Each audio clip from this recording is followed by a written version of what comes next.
Olá, queridos e amados irmãos, estamos juntos mais uma vez para estudarmos mais uma lição da nossa Escola Bíblica Dominical. Estaremos estudando hoje a lição de número 8, que fala sobre a assistência social e o seu papel como expressão de amor da Igreja de Jesus Cristo. Nós vamos ver, o texto se encontra ali em 1 aos Coríntios, primeira carta aos Coríntios, do versículo 21 ao 24, é o último capítulo da primeira carta, e ele tem como objetivo aí nos dar várias orientações enquanto Igreja de Jesus Cristo no exercício da ação social como expressão do amor cristão para com o próximo e também com aqueles que comungam da mesma fé. Antes de mais nada, quero pedir a você que não baixou ainda a sua revista, por favor, dá um pulinho, o link do site da Convenção Batista Fluminense encontra-se aqui na descrição.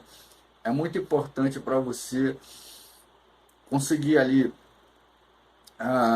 obter a sua revista ali em PDF, dar uma lida nos textos semanais, dar uma lida no texto do autor que foi proposto, para que você possa ter aí uma melhor compreensão daquilo que nós estamos explanando durante todas as lições. Quero, antes de tudo, dizer que é uma alegria grande poder comungar e participar junto com você do aprendizado da palavra neste dia. E também que, desde já, agradecer a sua disposição, o seu tempo, a sua vontade de estar aqui conosco, estudando a palavra do Senhor. Ficaremos felizes se você nos der a alegria da sua presença conosco ali no templo da nossa igreja, que se reúne às quintas-feiras, 20 horas, e também aos domingos pela manhã, a EBD presencial às 9 horas, culto às 10 e às 20 horas a nossa celebração noturna. Vamos então à nossa lição. Diante da expectativa da volta iminente de Jesus, a espera imediata do retorno de Jesus, de acordo com suas palavras, a Igreja de Jerusalém ela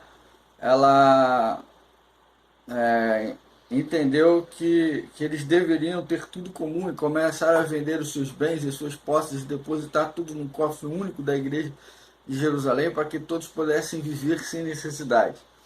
Fato é que dentro dessa realidade e a não vinda imediata de Jesus, conforme a expectativa e o entendimento deles, fez com que esse cofre se esvaziasse. Então, aqueles crentes da Igreja de Jerusalém, aqueles crentes que estavam na expectativa da volta iminente de Jesus Cristo, encontraram-se em grande dificuldade. Eles tinham uma vida comum e, como resultado dessa vida comum, uma vez que a igreja ficou sem recursos, todos ficaram numa situação de grande miséria, de penúmbria.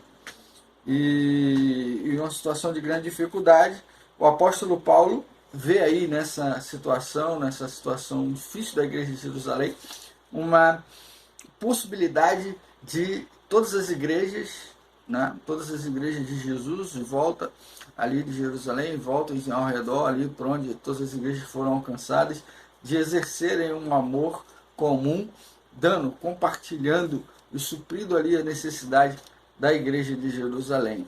Então é nesse contexto, nessa observação desse ponto específico que nós vamos ver aí como se desenrola a lição de número 8 da nossa Escola Bíblica Dominical. Então entramos no primeiro tópico da nossa lição, o tópico de número 1, que diz o quê? Oferta como manifestação do amor cristão.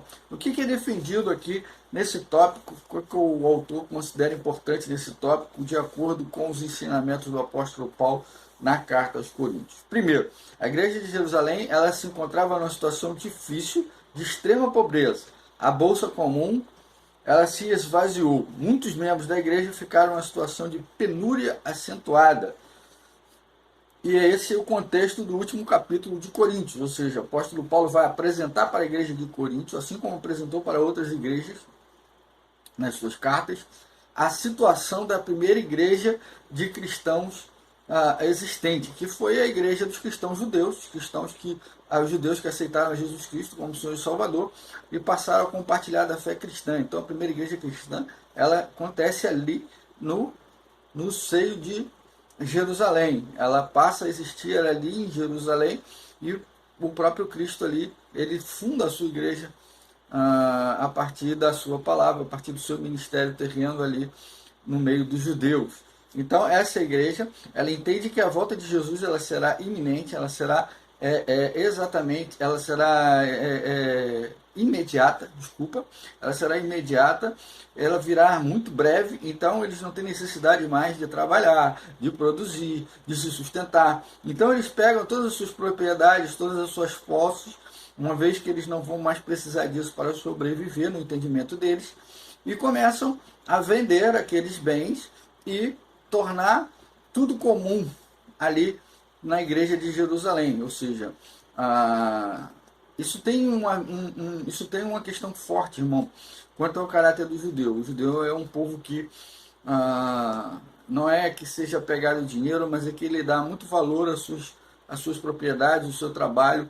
Eles usam o seu dinheiro de maneira responsável e produzem prosperidade e riqueza, a fim de que, enquanto eles viverem, eles tenham ali como se sustentar de forma equilibrada, de forma que não lhes falte nada no sustento, porque eles entendem que tudo que eles põem a mão para fazer, eles são abençoados por Deus. Então, em vista do fato de que Jesus viria imediatamente levá-los para a glória com ele, não havia mais necessidade de que eles continuassem preservando aqueles bens. Então, eles entendem que eles podem vender aquilo tudo, transformar comum, atender a necessidade de cada um, e aí, nisso, aguardar a volta de Jesus, onde todos têm tudo o que precisam para aguardar o retorno do Mestre. Com a demora da volta de Jesus, com a volta não imediata, com uma incoerência na leitura, eles se colocam em uma necessidade onde eles se colocam numa situação onde todos passam a enfrentar a pobreza e a necessidade. E aí o apóstolo Paulo vai trabalhar essa questão. Por quê? Ele entendia que a ajuda à igreja de Jerusalém, por parte das igrejas que foram plantadas a partir da igreja de Jerusalém, todas as igrejas foram plantadas a partir da igreja de Jerusalém, os plantadores de igreja, assim como Paulo, eram enviados pela igreja de Jerusalém. Ele era uma demonstração de unidade dos crentes, independente das suas etnias. Ou seja, Paulo entendia que o socorro à igreja de Jerusalém, ele acabava com a diferença de nacionalidade, de povos, de raça, de tudo. Ele entendia a igreja daria uma demonstração de que ela é única, de que ela é diferente, de que toda ela pertence a Jesus Cristo. E ela não é indiferente à necessidade dos seus irmãos. Ou seja, todos são seus irmãos, e os irmãos não poderiam ser vistos em necessidade. Paulo vê uma oportunidade de quebrar a resistência judaica com relação aos gentios e dos gentios com relação à igreja judaica. As igrejas, elas deveriam eleger alguém para levar essas ofertas, que deveriam ser levantadas ali no primeiro dia da semana, ou seja, no domingo. E ele não exigia que ele levasse, mas que a igreja elegesse alguém para que pudesse levar essa oferta de amor, para que a igreja de Jerusalém entendesse que a preocupação das outras igrejas com a situação deles e com um amor voluntário, a necessidade de ajudar. A generosidade ela é demonstrada especialmente pelo compromisso de dar regularmente ao necessitado, ou seja, o apoio daqueles que podem dar àqueles que precisam. A igreja, isso é um forte na igreja de Jesus Cristo, sempre foi, irmãos, a continuidade da ação social. Aqueles que são mais abençoados podem ajudar aqueles que não têm nada, que precisam. Não é? Isso é um ato de amor, é um ato de fé, crendo que aquilo que Deus nos disponibiliza é para ser usado também no seu reino e é para ser compartilhado com aqueles que têm necessidade. Os pastores, os missionários, outros servos de Deus que trabalham no campo só podem atuar, só podem atender a necessidade dos aflitos, dos necessitados, se todos na igreja, todos os servos de Deus na igreja puderem ajudar no sustento do seu ministério, ou seja, podem produzir e participar dessa ação através do amor, através da contribuição com o reino do Senhor Jesus, com o reino de Deus, atendendo a necessidade de cada um. Passamos então ao nosso segundo tópico. Paulo enfrenta uma outra realidade, uma realidade não esperada por ele, né? Paulo ele envia Timóteo à igreja de Corinto, a fim de que Timóteo possa ajudar a igreja, que Timóteo possa contribuir ali para que a igreja de Corinto ela tenha uma nova liderança, um novo projeto, uma nova estratégia, uma nova forma de ver e orientar. Paulo entende que Timóteo é a pessoa necessária para que Coríntio cresça, que se desenvolva, que se restabeleça. Mas a igreja ela é resistente a Timóteo, porque entende que Timóteo é jovem demais para liderar a igreja. Então a igreja ela se opõe à liderança de Timóteo, causando assim um grande transtorno ao apóstolo Paulo, porque ela rejeita a Timóteo. Ela diz que ela quer Apolo. Apolo, por outro lado, entende que o tempo dele se cumpriu na igreja de Coríntios e não quer retornar para lá. Ele entende que será útil em outro campo, fazendo uma outra atividade, contribuindo de uma outra maneira para o reino. Ele entende que a permanência nele da igreja pode tirar o foco do Cristo, o foco do desenvolvimento, o foco da espiritualidade da igreja, e ele entende que ele não deve estar lá. Sendo assim, o apóstolo Paulo vai com todo carinho, com todo amor do coração, explicar para a igreja que a capacidade de liderança não está nos diplomas e na capacidade intelectual do servo do Senhor para gerir e administrar a obra da igreja. Ele vai explicar e vai ensinar ao povo que a capacidade do servo está ligada à sua vocação espiritual, não à sua idade. Não a sua idade. A idade não capacita ninguém para exercer o ministério.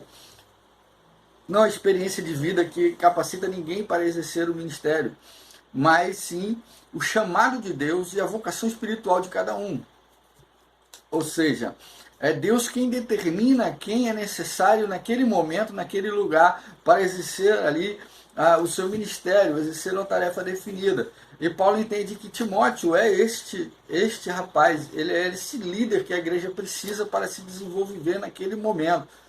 E encontrando a resistência, ele sente e vê a necessidade de trabalhar isso no coração dos crentes de Corinto. Então ele começa a explanar, né, que a igreja não deveria rejeitar Timóteo, porque Timóteo era um vocacionado de Deus. Ele era um vocacionado de Deus, não é? Que escolher alguém por causa da sua capacidade, por causa do seu carinho, do seu carisma, por causa do gostar da igreja, não é aquilo que é importante, mas é importante que a igreja entenda que Deus capacita aqueles que Ele chama, e aqueles que Ele designa devem ser aceitos pela igreja de Jesus Cristo, porque foram postos lá por Jesus, e não por vontade humana, mas por vontade do próprio Cristo, que é o Senhor da igreja. A igreja deveria ter consciência a igreja deveria ter consciência da vocação espiritual e receber esse líder. Os líderes, os pastores, os líderes, eles não devem ser escolhidos porque são celebridades, porque são pessoas com um alto currículo intelectual, uma alta capacidade intelectual, não. Eles devem ser escolhidos porque são vocacionados por Deus, porque são colocados por Deus ali naquele lugar para exercer o ministério. E a igreja ela deve entender que quem coloca o líder lá, quem tira o líder de lá, é Deus e não ela. E ela tem que se submeter a isso, a ouvir a voz do Espírito, e não ficar buscando alguém que lhe agrade, né? Porque com o tempo, esse alguém que lhe agrade vai perder o respeito da igreja de Jesus Cristo. Isso será prejudicial a todos, né? O líder ele não tem que ser queridinho de todos. Ele tem que ser respeitado por todos. Ele tem que ter o seu ministério apoiado a fim de que ele cumpra o propósito pelo qual Deus o colocou ali naquela localidade. E a autoridade de Deus, a autoridade do chamado de Deus, é a autoridade que ele precisa para exercer a liderança. Não importa qual seja a sua idade, qual seja a sua experiência de vida, qual o tempo, mas a sua vocação é que deve ser levada em conta para o exercício do ministério. Porque a sua vocação e o seu chamado são o selo, a chancela de Deus para que aquele líder esteja ali, naquele lugar, exercendo o seu ministério.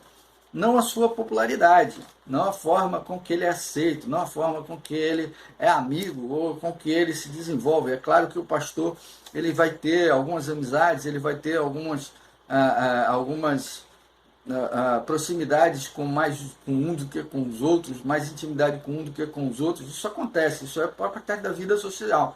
Mas isso não quer dizer que ele vai dar preferência a um ao outro, porque o líder não vai fazer isso. O líder de Deus ele não escolhe a quem ele não vai favorecer ninguém por causa de amizade. Ele vai exercer o seu ministério porque ele tem um compromisso com Deus e ele vai fazer com que isso se cumpra na vida dele. Ele tem plena consciência disso e ele não vai usar disso de maneira incorreta para poder atrapalhar os planos de Deus para aquela igreja. Então a igreja vai se desenvolver sim, quando ela respeitar o líder que está ali, não pela sua experiência de vida, não pelos seus cabelos brancos, não pela sua idade, mas pela sua capacidade de exercer o ministério, de pregar a palavra, de cuidar da igreja, de se preocupar com o povo. Isso é aquilo que Deus espera da igreja de Jesus Cristo, que ela se desenvolva. Ok? Entramos então, irmão, no nosso terceiro tópico, que é o quê? Doutrinas falsas e verdadeiras. Paulo ele orienta os crentes de Coríntios que tenham cuidado com as pressões do ambiente secular que os circundam, pois essas pressões estavam causando divisão no meio do povo. A igreja sempre vai viver tempos assim. O mundo sempre vai tentar interferir nos princípios, na visão da igreja, nos princípios que Deus deixou para a igreja. O mundo vai sempre se opor à realidade da igreja e vai sempre se opor ao trabalho que a igreja realiza. Né? O mundo sempre vai tentar interferir na caminhada da igreja, no desenvolvimento dela, na forma como ela administra suas questões, na forma como ela trata o comportamento entre os seus membros, os seus indivíduos. O mundo sempre vai tentar exercer algum tipo de ingerência, algum tipo de interferência na igreja. E quando isso não é permitido por lei, como no nosso Estado brasileiro, nosso Estado federativo é um país laico, tá? Queria deixar bem claro que laicidade não é ausência de religião, ok? Mas sim a permissão de todos os cultos livremente, desde que não haja, se eu não me engano, pela Constituição, nenhum tipo de sacrifício nesses cultos, né? Sejam de animais ou muito menos de pessoas. Mas toda a fé pode ser expressada num país laico, como o Brasil. Tá? Porém, indiretamente, através de ativismo ideológico, o Estado sempre vai tentar interferir ali no comportamento dos membros da igreja, na forma como a igreja administra suas questões, como ela caminha, e interferir também na aplicação dos princípios bíblicos. Né? Isso sempre vai ocorrer, porque a igreja ela é diferente do mundo, pelo menos ela deveria ser diferente do mundo, ela deveria atrair a atenção do mundo, no sentido de que as pessoas desejassem ver na igreja aquilo que não se vê no mundo, e aí sim elas desejassem fazer parte do alcance da graça de Jesus Cristo. Às vezes a gente falha em exercer essa diferença, né? Às vezes a gente quer ser igual aos outros, né? Produzir, se sentir aceito pela sociedade. A gente cria uma sociedade própria que é um espelho da sociedade do mundo secular. Esse não é o objetivo da igreja, esse não é o papel da igreja. E quando a igreja cede a essas pressões, cede a essas questões, quando a igreja se deixa influenciar no seu comportamento e na defesa dos princípios bíblicos pelo mundo, pela secularidade, a igreja começa a andar mal, começa a ter prejuízos e se afastar do ideal de Cristo Jesus para a sua igreja. Essa era uma preocupação do apóstolo Paulo. Não é? Ele diz que para enfrentar essas pressões que vêm de fora para poder impedir que a igreja cumpra o seu papel, para que a igreja alcance o coração das pessoas, para que a igreja faça uma transformação através do evangelho, né? Porque não é a igreja que transforma, mas o evangelho de Jesus Cristo que transforma. Nós vamos ver mais à frente nas próximas lições. É o evangelho de Jesus, é o próprio Jesus que transforma o homem de dentro para fora, mas a igreja é um instrumento dessa mudança, e quando ela cumpre o seu papel, essa mudança é muito mais visível. e é muito mais clara na vida das pessoas. E quando essa mudança é muito mais visível, muito mais clara, isso incomoda aqueles que estão fora da Igreja de Jesus Cristo, porque se sentem ofendidos por não participar dela. Não que não possam, mas é que não estão dispostos a abrir mão dos preceitos que vivem circularmente em favor dos preceitos bíblicos e dos ensinos de Jesus. As igrejas de Jesus, elas podem estar espalhadas geograficamente, né?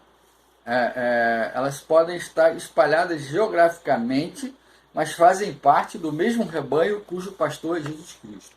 Tá? Não importa a nossa nacionalidade, a nossa localização geográfica, nós somos irmãos uns dos outros e temos que estar sempre dispostos a ajudar, a estender a mão dos nossos irmãos dentro das suas necessidades. Não podemos virar o rosto, não podemos arrumar desculpas para não ajudar, não é? Não podemos simplesmente ignorar a necessidade do nosso próximo de maneira nenhuma, principalmente quando os próximos forem os nossos irmãos de fé. Precisamos agir de maneira de que nenhum deles tenha nenhuma necessidade, que nenhum sofra nenhum tipo de necessidade que não seja, que deixe de ser atendida, porque são os nossos irmãos, nós somos todos lavados e remidos pelo sangue de Jesus Cristo. Isso nos traz equiparação, isso nos traz amor, né? Volto a dizer, o amor, ele deve ser o pilar, a pedra angular para a sobrevivência da igreja. A igreja tem que amar. A igreja só estende a mão, só auxilia, só age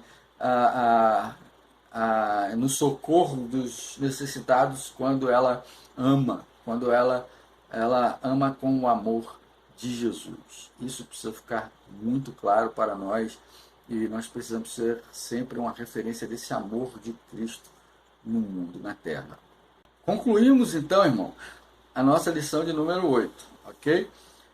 Como que nós vamos concluir isso? Nós vamos entender algumas questões. Quais as questões que nós precisamos entender nessa conclusão da nossa lição de número 8? Primeiro, misericórdia é uma disposição interior para ajudar o próximo, é parte do caráter cristão construído em nós pelo Espírito Santo, ou seja, nós temos algum problema se nós estamos sendo indiferentes à necessidade do nosso próximo, da necessidade dos nossos irmãos, a necessidade daqueles que estão na nossa vizinhança, se nós somos indiferentes à sua dor, se nós somos indiferentes às suas necessidades, se nós somos indiferentes à sua miséria, nós não estamos dando ouvido à voz do Espírito Santo, ou precisamos nos converter para que possamos sim ser alcançados pela voz do Espírito. Tá? Não estou dizendo aqui que a gente não é convertido, não é isso que eu estou dizendo. Eu estou dizendo que pode ser, sim, esse problema, né? A gente pode ter levantado a mão lá na igreja, pode ter ido à frente por uma questão emocional daquele momento e tal, mas a gente nunca chegou a entender verdadeiramente qual é o nosso papel como servo de Jesus Cristo, atuando no seu reino, qual é o nosso papel enquanto servo de Cristo Jesus. Ou a gente pode sim ter se convertido, ter aceitado Jesus sim como o Senhor e Salvador, pode ter sido batizado no Espírito, o Espírito pode estar habitando em nós sim, mas porém, por causa das pressões externas, podemos não estar dando ouvido à voz do Espírito. Né? Podemos estar, quando nós não damos ouvidos à voz do Espírito, existe uma tendência sim de praticarmos essa indiferença à necessidade do nosso próximo, à dor do nosso próximo, né? Aquilo não causa em nós nenhuma agonia, nenhuma diferença, nenhum sentimento que seja, que nos comova, que nos mova de compaixão a fim de que a gente vá e corra em socorro desses que necessitam. Em vez de dar desculpas, orientação do apóstolo Paulo, devemos nos envolver com todas as forças na missão de promover uma vida melhor para aqueles que estão à nossa volta, especialmente os irmãos da fé. Nós não podemos nos contentar, irmãos, em termos o nosso alimento e tomarmos café da manhã, almoço e janta, lanchinho e etc., se os nossos irmãos não têm comida em casa para comer, se não tem roupa para vestir, a gente precisa sim compartilhar daquilo que temos, porque o que temos é dado pelo Senhor. E a expressão do amor de Deus, a expressão do amor de Cristo é, segundo o apóstolo Paulo, quando nós temos uma disposição interior na misericórdia de Deus e partir o socorro dos nossos irmãos de fé e também daqueles que estão à nossa volta, que precisam do nosso socorro, que têm necessidades a serem supridas e que a gente precisa então ter um coração quebrantado a fim de que possamos ajudar aqueles que necessitam. É muito importante entender que a igreja precisa ter recursos, tá? A igreja de Jesus ela precisa ter recursos para atender aqueles que necessitam de comida, aqueles que necessitam de roupas, aqueles que necessitam de remédios, aqueles que não podem pagar por isso, não tem como, mas estão na igreja de Jesus. Né? E como que a gente consegue fazer isso, irmãos? Através dos dízimos e ofertas.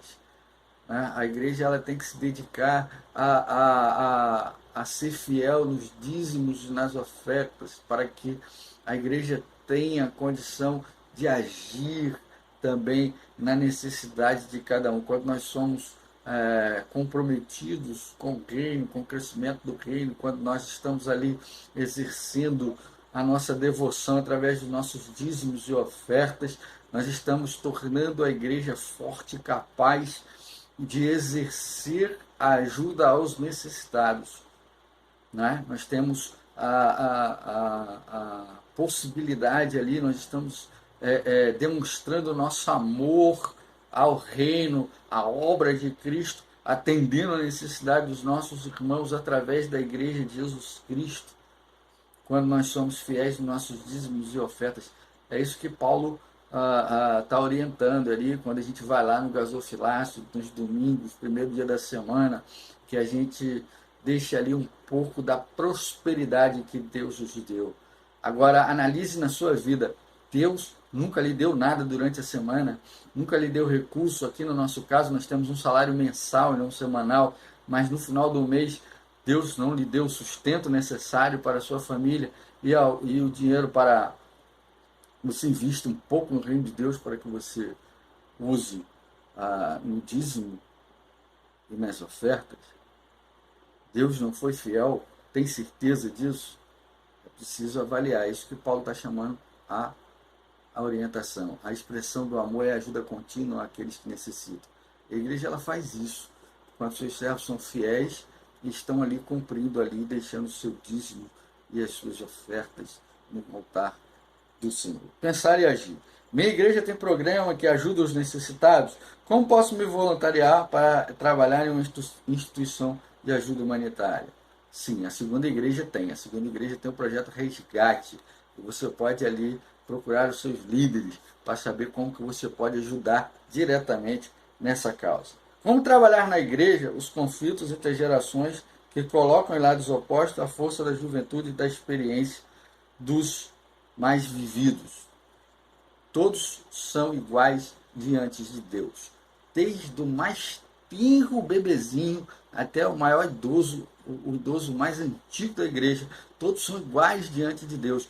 E não pode haver diferença. A igreja ela tem que se amar independente de idade. Independente. Todos têm que se relacionar entre si. Esse é um sonho meu como pastor da Igreja de Jesus Cristo. Ver jovens se relacionando, ajudando os mais idosos, ver os mais idosos respeitando os mais jovens, amando-os e cuidando deles. Esse é o meu sonho como pastor da Igreja de Jesus Cristo. É ver que não haja divisões de grupos na Igreja de Jesus Cristo, principalmente etarismo. Isso é horrível, é detestável e precisa acabar no seio da igreja, se existir. Tá? A ajuda ao próximo foi uma das marcas do princípio da Igreja de Jesus. Essa atitude veio se tornar um importante instrumento de evangelização. Precisamos pensar na ajuda ao próximo, também como um elemento de evangelização. Quando você demonstra amor para alguém, você está demonstrando o amor de Cristo. É isso que o apóstolo Paulo está nos ensinando. Cristo não deixava ninguém com necessidade, ele procurava atender a necessidade de todos. Então a Igreja de Jesus Cristo, ela é a voz de Cristo, ela é os braços de Cristo, ela é o amor de Cristo em ação no mundo. E então, como nosso mestre, devemos nos comportar da mesma maneira, buscando agir e melhorar a vida daqueles que estão à nossa volta. Primeiro aos irmãos da fé e, consequentemente, toda a comunidade que nos circunda. Que Deus abençoe a sua vida, a sua família. Tenha uma semana abençoada. Em nome de Jesus, nos vemos no próximo domingo, com a graça de Deus.